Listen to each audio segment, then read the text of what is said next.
Broadcasting from the business capital of the world, this is the Podcast Business News Network. Welcome back to the show. We are so happy to have Kristin Mason joining us again.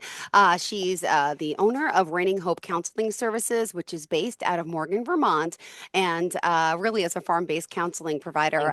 She's doing so much to help, children, families, people of all ages. How are you today? Great, Jill. How are you? I was just saying before we got on here, I usually don't have my hair down, but maybe it's a day to talk about having our hair down because I just got out of the shower. It's so hot here. Hot, I say, in Vermont because we're in the springtime, but it's nice and warm out right now, like 40 degrees, which people down south are probably like, "Are you serious right now?" Right? Aw, I know, but it is warm. I'm in New York and it's like, it feels like a summer day today, right? I bet. Are you getting rain there Yeah, or I because had we we got a had little we drizzly had and stuff? some rain, but my dad called me this morning to warn me, said it's going to be really bad. Never happened. So that's a good thing. I know. I look at the weather app. I look at I literally this morning went outside and be like, probably what they did in the olden days, right? You just go outside and be like, oh, okay, clouds are high. We're good. Aw. Well, thank you for being here. The horses must be doing well. How are they? And tell us a little bit about what Raining Hope even is. Horses are doing well. I actually let them out today without, well, I call it naked, without their blankets on, and they were able to roll around in the snow. They get a little damp, but they're all in before it gets cold. And so Reining Hope is a place in Morgan that works with horses and people and kind of allowing horses to help you figure out who you are. Oh, and you have so many success stories, so many people's lives you touch and help change. And you've been working with horses for, not going to date you, but for a long time, right? Yes.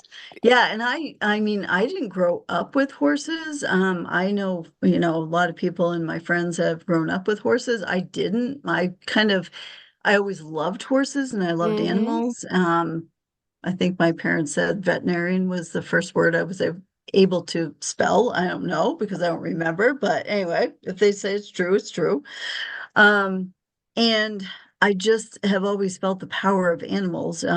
Horses, I don't even know the exact point where horses came into the picture because we lived in like a little town in Orleans, Vermont, and when I was growing up and we didn't have any land, I think maybe, how they say like genetically things can travel through generations and stuff. I'm really thinking honestly that in my past with my, ancestors and everything, I really believe that that probably was handed down. And my dad used to spend time down in New Hampshire with his uncle, who had drafts, and he was this tiny little man, Uncle Phone, in New Hampshire. Yeah, his name was Uncle Phone. And I went down and he used to collect sap, and this time of year, right? He used to collect sap with his Belgians. And I had the pleasure and the opportunity when I think I was about 12 to, go out and do that. And it was like the quote unquote old fashioned way before there was like pipes and everything, where you can just use gravity to get sap down from the trees to the sugar house. Oh my goodness. I love it. At this time, this is the time of year you're supposed to do that? Yeah, it's starting. Actually, one of Up my until friends, when? I want to hear. well, one of my friends, so it depends. I don't know the whole like engineering part of it, I guess I would say, but the nights have to be cold, the days have to be warm, as far as I hmm understand, and for the sap to flow, right? So the sap is basically water, sugar water flowing up into the trees, right? The maple trees. So one of my friends who actually has her horse here, she's here out with magnets on him right now. I don't know if she's able to listen. She was going to try to connect, but her and her husband own maple producing business here in the Northeast Kingdom, and they've been out fixing their lines and they're just, hoping soon that it will start flowing because it goes from about March to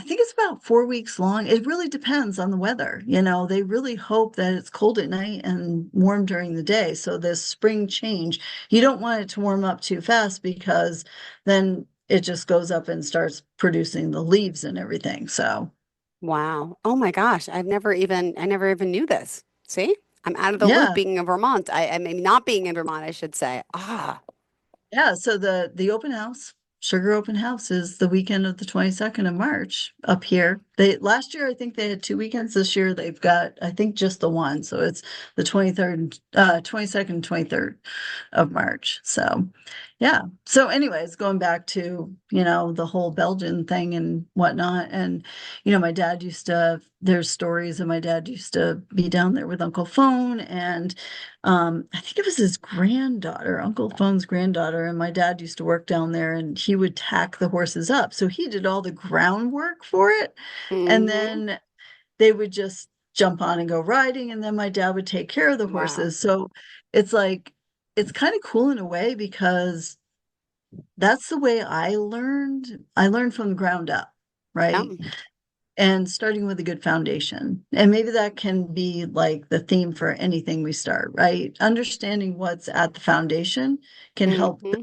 a very nice, let's say, house, for example, or home, right?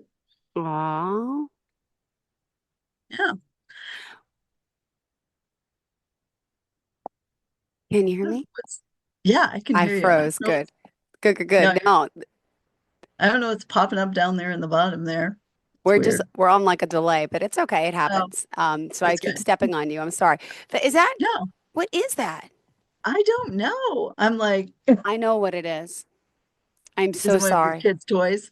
It's my water bottle. Oh, I'm like, I'm looking at you the whole time. I don't like looking at myself. So a lot of times I just put the screen on my guest because I don't like looking at myself. And when you said that, I'm like, and I knew we were glitching because you were, and then I didn't know what you were talking about. I'm like, oh my gosh, I'm so sorry. that's hilarious. Because I got I'm like the like, green is that screen like a thing, you know. fire hydrant? I'm so sorry it was distracting you. I just don't like. That's okay. I was like, am I doing that? But the power of observation, right? It's so true. It's so true. Ah, Oh my.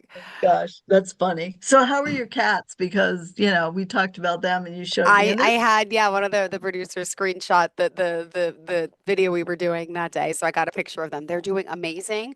My niece actually came over about an hour ago. She's downstairs playing with them, and they're like what, like 2.5 months old now, and I still have them. So, yeah, and now I'll have 6 cats. I think that's a little too much. So I don't know what I'm gonna do. I'm begging my sister to take one, but she doesn't want to. But my kids, I think, would be okay if we let them go to someone really close, so they could always see them. But it's a little hard, you know. I mean, I could only imagine taking care of horses, but me living here no. with the kids, taking care of the one robotic litter box, one regular litter box, one regular food, one regular water, one automatic, you know. I mean, it's a lot of upkeep. Who am I talking to? I can't even imagine on a grandiose field how long, just for one horse, what that time and effort is to, how many times a day do you have to feed them? Well, it's twice a day, in the morning and night, depending, like if they have to be in, I mean, we've had some sub-zero temperatures and I think I said, like, I'm fortunate because I built my barn attached to the arena so that I can let them out to exercise and whatnot. So during the day, you have to make sure because they're grazers, so they have to be eating all the time, right? You can't just be like, oh, here's, like dogs and cats where you can just feed them and they're fine for the next 8 hours or whatever. So they have to be constantly grazing and moving around. So you want them, I've got 12 by 12 stalls, which are fairly large for the size horses that I have, and then the arena, so letting them get out and play with their friends, so to speak, helps them just stay connected. I mean, you wouldn't, but I so being empathetic, and those of you out there that are listening, you'll understand this, but I can almost feel like when my horses are cooped up for too long. So I Hmm. have to get them out in the arena. I don't care how long it takes or if I have to get up earlier in the morning or whatever, because I have that sense like I don't want to be cooped up, right? Yeah. So it always putting yourself in somebody else's shoes, basically, or another animal's shoes, Hmm. is like Okay, I know I wouldn't want to be in a 12 by 12 stall for like, 24 hours straight. So what can I do to help when it's too nasty to be outside? You don't want them in sub-zero temperatures because it gets cold and I don't have a water source out there when it gets cold because everything freezes. So what can I do? Well, put them out in the arena, even if it's just a change of scenery for So 15, true. 20, 30 minutes. Yeah. So yeah. So it's challenging. It really is. And then, So but then, okay, then with the poop and pee, how do they do all that? Like, how do you pick that up? Like, that's how many times a day are they going? I mean, I'm complaining about my cats, but I'm like, right. wow. I mean, you get a wheelbarrow full of like 5 or 6 stalls Hmm. or whatever. I have 10 horses here, and two of them are minis. But so, living rurally, we're fortunate. I Yes. have worked with people who, well, like even in Burlington, Vermont, some of those stables, they have to have like a roll off where they roll their poop up into something that takes it away. We Yeah. can spread it on our fields, Hmm. just like the dairy farmers, right? We have to Yeah. kind of follow rules and make sure that we're not spreading at a time of year that's going to run into the water supply. But we we have a manure pit. So we just roll it right out to the manure pit and we spread it on our fields and it just recycles itself and it fertilizes for the hay that we get off the field. So it's sustainable in a way. Yeah, Um, that's awesome. yeah. So Wow. we try to reuse anything we can, right? My God, it's such just a lot of work and the upkeep. I could only imagine. I'm sorry. I don't know how we got into this conversation, but I'm glad. I'm just curious what the upkeep is on your daily life. And you're still working another job too, and you're taking care of the horses, and you're taking care of your clients. Yeah. And I mean, it's not.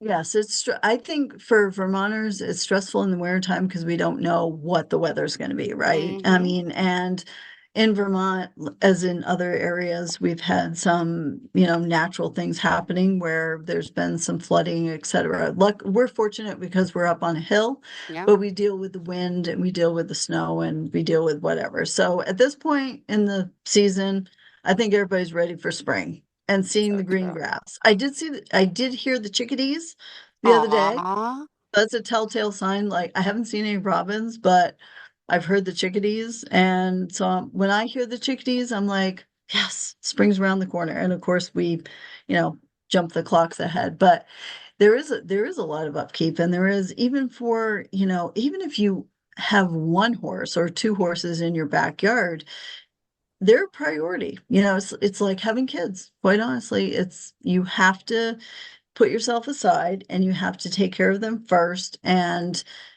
because they can't take care of themselves, right? So Nope. you have to step up to the plate and if you've taken on the responsibility of taking care of something that can't take care of itself, then that's your responsibility. So, yeah, do we get tired? Absolutely. Do we love it? Absolutely. Are there things that we have to deal with that people that, live in a city and a Yep. high-rise building don't have to deal with? Oh, Of and we have course, a call right? coming in. Hi, Kristen. Excuse me, you're live on the line with Kristen. Who's this? Hello, hello. I had a question. Hi, yes, So hi. does What's your animal name? I'm assistance? sorry, we missed it. What is your name? Oh, it's Ben. Hi, Ben. Please, just letting you know that you are live on the air right now. Go ahead. I was just asking, does animal assisted therapy help with people who suffer from like substance abuse and whatnot?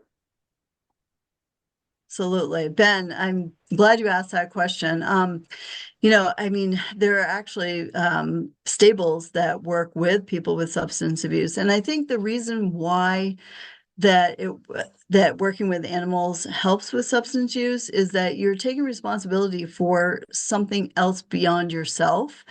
And it helps with like redirecting your attention in a way, but also just realizing that what would happen if an animal, for example, was got into a weed or got into something, right? How would that affect their lives, right? It would probably damage their liver. It would probably, do something long term. So I think there's multiple ways that you're taking on the responsibility of working with a being that can't take care of itself in one way.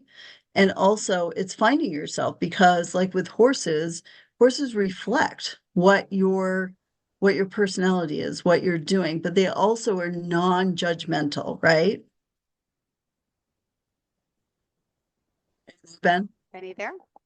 Oh, sorry, zoned out for a second. Yeah, I guess you're right. Do you own any animals, Ben? Or do you have I have a animals? I don't cat. like the word own, but you have a cat? Yeah, I do. This isn't for myself. That's okay. Is there anything else that you'd like to add to that question? Uh, no, I don't think so. Thanks. You're Thank you, welcome. Ben. Have a good day. All right, 631-307-4010. Lines are open, 631-307-4010. You can call in and ask anything to Kristin Mason here from Reining Hope. I know we've been on a tangent, but the work that she's doing that we're talking about is the work she's doing with animals and people, including, as you mentioned, somewhat substance abuse. What other areas of focus do you and the horses work with in a sense? The horses also work very well with people that are they're struggling through PTSD and trauma. Again, because they're non-judgmental, they're big animals, also confidence building because they are big, and sometimes people, they don't trust that they can do things, and when it's introduced in a calm and inviting environment, that and with support and in a safe environment, people can really kind of find themselves with animals, and especially with horses and also dogs. I mean, cats are awesome, as we know, but cats are a little independent, and they come to you when they want you and when they think that they need you. Horses are prey animals, so they have to decide whether they're going to come to you and whether you're a safe space. So, for example, even with me, okay, so the other day I was like turning my horses loose in the arena one at a time, and all of them have different personalities, right? So I have to be present. I have to be present in order to observe them, in order to connect with them, in order to be like, okay, are their gates off? Are they happy? What are they doing? And some of my horses want to come immediately into the middle of the arena and be with me. Some, depending on what I'm thinking about, want to be like, okay, she is not ready to have me anywhere near her, so I'm just going to stay out here for a little bit and kind of like do my thing around the arena, right? So if I have to be aware when they're ready to come in, we have to have a connection in order to determine, okay, are you just coming in because like you don't want to work anymore? Or are you coming in because you want a safe space and I'm it and you want me to walk with you? So it was a really super cold day not long ago, and I was out in the arena, and I will say that like 6 of my horses, the 10 that I have here, came into the middle, looked at me. The minute I started walking, they walked with me. It was almost like they were saying, like, why don't you just walk with me? Why are you forcing me out here? Why, you're cold, so why don't you walk with me? So, I mean, it seems strange to kind of like think about it in that way for probably some people. I mean, people that have been around horses understand what I'm saying, but or people that have experienced, working with horses. But it is kind of weird to be like, okay, so the horse is coming in. Yeah. Well, how do you know, Yeah. that they want to walk with you or whatever? Well, you try it, right? Mhm. They start walking with you. they're going to stay with you. Doesn't matter which direction you're going. I would do figure eights around the arena and Mm-hmm. whatever. When they were done, they'd just stop. And I keep walking and be like, okay, you done? Good. All right, let's go in. Right. Yeah. Well, let me also bring up, looks like I got this from the station. Someone wrote in, but hold on, I'm reading this email and it doesn't have, okay, there's no name on it. So if you are listening, thanks for sending this in. It says, what specific activities or interactions with therapy animals have been shown to yield the most significant improvements in emotional well-being for individuals in recovery? What specific activities, interactions with therapy animals have been shown to yield the most significant improvements in emotional well-being for individuals in recovery? I think people are going to have different experiences, but in Yeah. my experience, from what I've observed, is having them be able to work with horses authentically. So going out into the paddock, which I go with people, and I make sure that it's a safe space and that they're going into a paddock that I know that the horses are going to be safe with them. And if I see that the horses are just like, hey, get the heck out of my space, we're out of there. But also what I was talking about in the arena too, just being in the arena with them and allowing the freedom, Mm, not only for the person to explore, but also for the animal to be in a space where it's big enough that if they don't want or they feel afraid or threatened, that they can go and be somewhere, right? So you don't do it in a confined space. Grooming is another way to connect with a horse.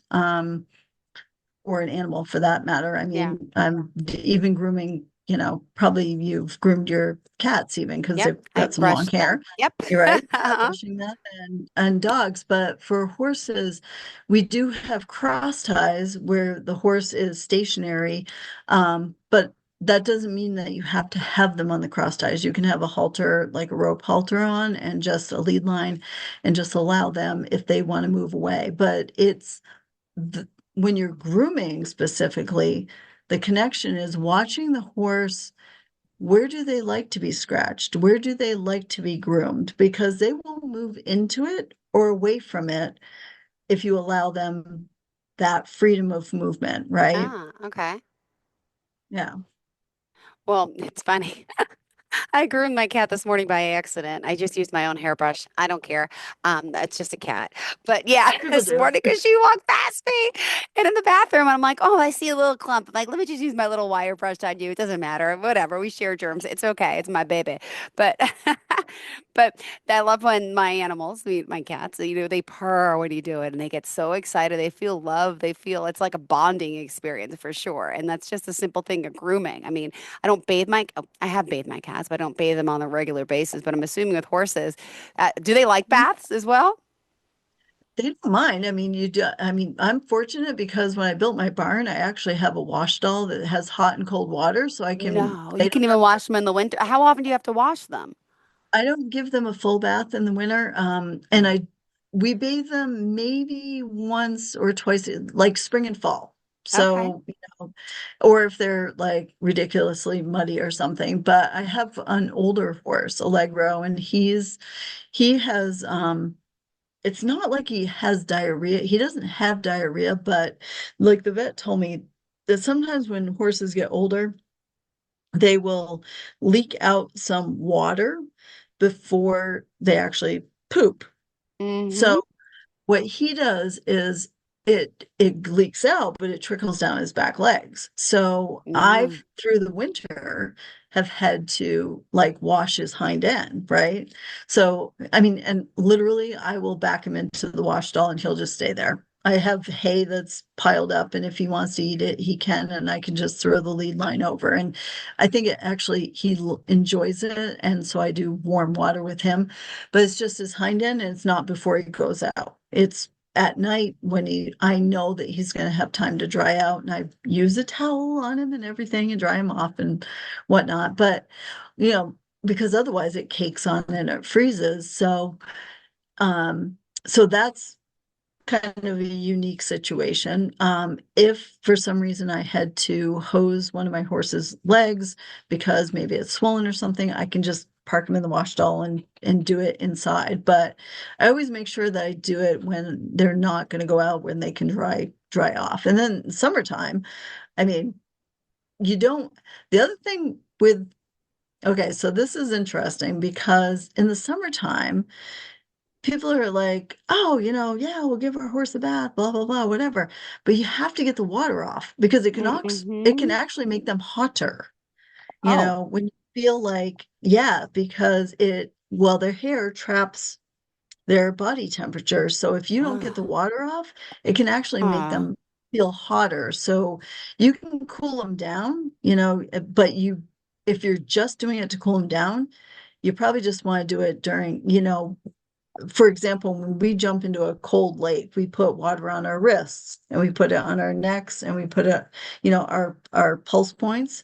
So with horses, if you want to cool them down, you want to do it like on their chest or their legs or, in an area that's going to cool them down, not make them hotter.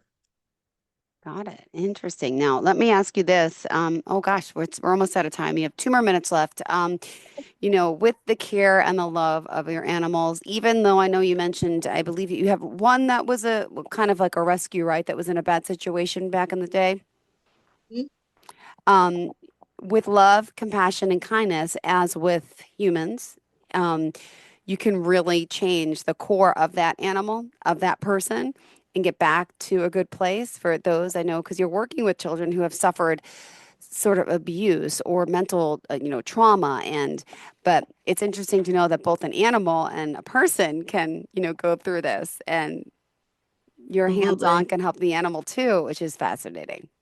Yeah. And you have to take it at their pace, right? Because, especially like if you're, well, and that's another, actually, this is a nice conversation, and maybe we can lead this into the next one that we have, is that when a horse has been traumatized, you can't force it. When a child has been traumatized, you can't force it. Like sometimes guardians or parents or people that are caring for children want them to talk about it, right? But if they're too young to understand it, you literally have to wait until they're ready to talk about it.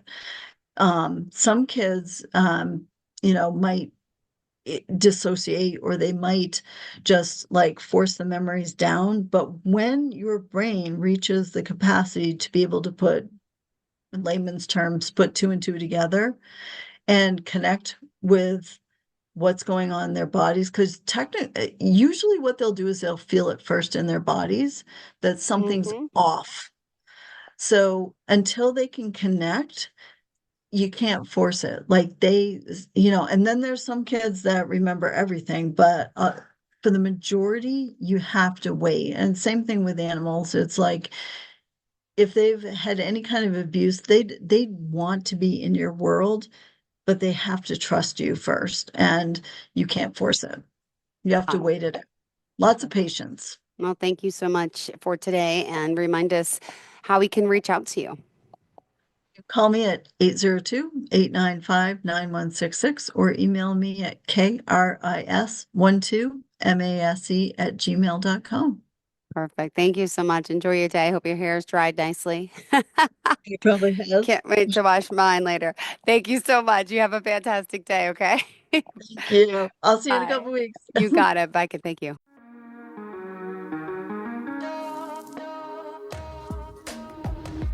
Broadcasting from the business capital of the world, this is the Podcast Business News Network.